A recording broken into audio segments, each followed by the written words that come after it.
it was, went deep into the vehicle, and actually it was such a large tree that it came across 2 lanes of traffic and out the other side of the vehicle for about 12 more feet.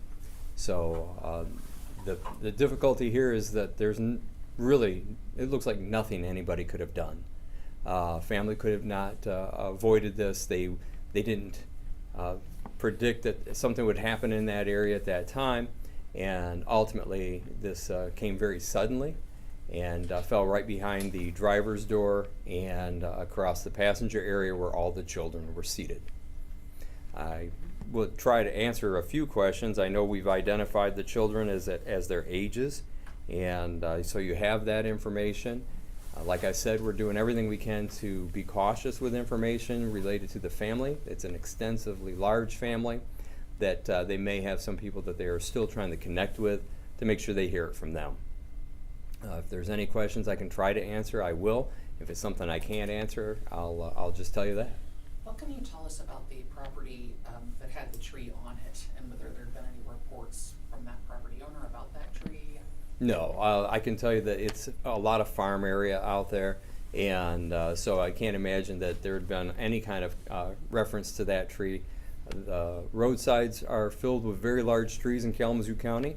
We've seen similar tragedies like this in the past, and like I said before, no one's able to predict these things, and the trees, I'm sure if it was a dangerous tree, would have been noticed earlier, but we've had a lot of rain. We've had a lot of rain that makes things, that makes the ground soft. At the same time, we had high winds again the other day. We've had them earlier this year. We had them during the winter. We had them last year during the tornado. And so I think a lot of this is a contributing factor to the incident with this tree. Sheriff, can you explain the how the children are related? Do you have different? You could explain that to me. Yes. So in the vehicle was children that belonged to the parents that were driving the van, as well as a cousin. A cousin was lost in this, as well as 2 of the children to the parents that were driving the vehicle. What kind of vehicle was it? It's a minivan. Yeah. No vehicle would have stood up to this. There is no standing up to this tree, given the volume of the tree, the weight of the tree, and where it struck. There is no vehicle that would stand up to this.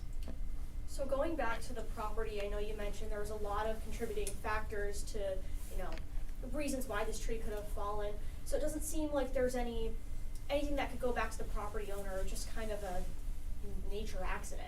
No, I'm sure there's nothing that would go back to the property owner, just like today. If a tree was knocked down by the wind alongside the roadside, there's really no way it's going to go back to the property owner. Sheriff, what should you do if you're caught up in a situation? You're in the car driving and you hear tornado alarms. I'm not saying they were going off, but you're caught up in a serious situation. How should you seek safety? Yeah, so the best way to answer that is always have your radio on, always attempt to hear what's going on in your area. But at the same time, I want to be very clear, this family had no warning. This family had no ability to predict when a tree was going to fall on their vehicle. And so, nothing wrong by the family involved here. But in general, I would always recommend people listen to the alert radio systems and monitor the radio when you can. Not everybody can for all kinds of different reasons. So let's say that you are out driving in a car and you are aware that suddenly this happens. You pull over and try to get to a safe structure, right? Right. So when and where tornadoes or high winds come through, we are unable to actually pinpoint, of course, until it happens. And what I would always recommend people do is pay attention to your surroundings. Make sure that if this is an event that you feel like it's safer for your family to seek shelter, you would do that. Without being able to predict every storm, every circumstance, it's a difficult thing. And again, I want to remember that we are making it clear to everyone here and anyone that'll listen is that this family, of course, had no opportunity, and the vehicle was struck by a tree that just suddenly fell. A total of 5 people in the car, or 6? Now, there were 6 people in the car, yes.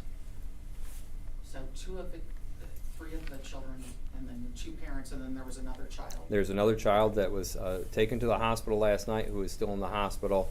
I believe they've upgraded that child to stable condition. And how about the condition of is it the dad who had the broken back, I think? Yeah, so I do not have his exact condition or any injuries described because, of course, in a 24-hour period after an incident like this, things come to light, meaning injuries are more well known, or something that may have been early diagnosis is changed later on. And so I do not have an update on what condition he is besides stable. All right. Got nothing else, thanks, Sheriff. Thank you very much for coming in. And again, please, anybody that knows this family or anybody that's out here listening to this, our condolences go out to this family and all the responders. The responders last night did yeoman's work.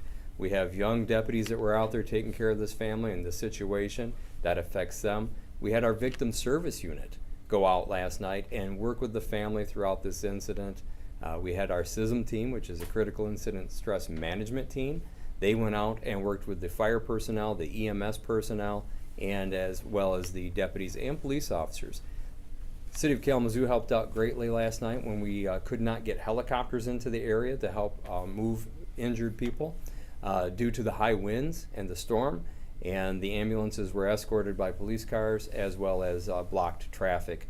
So every effort was made to do anything we could to help save those lives. But besides that, I say thank you to everybody for your time here today, and again, I pray for the family and their loved ones as well as the responders. So thank you.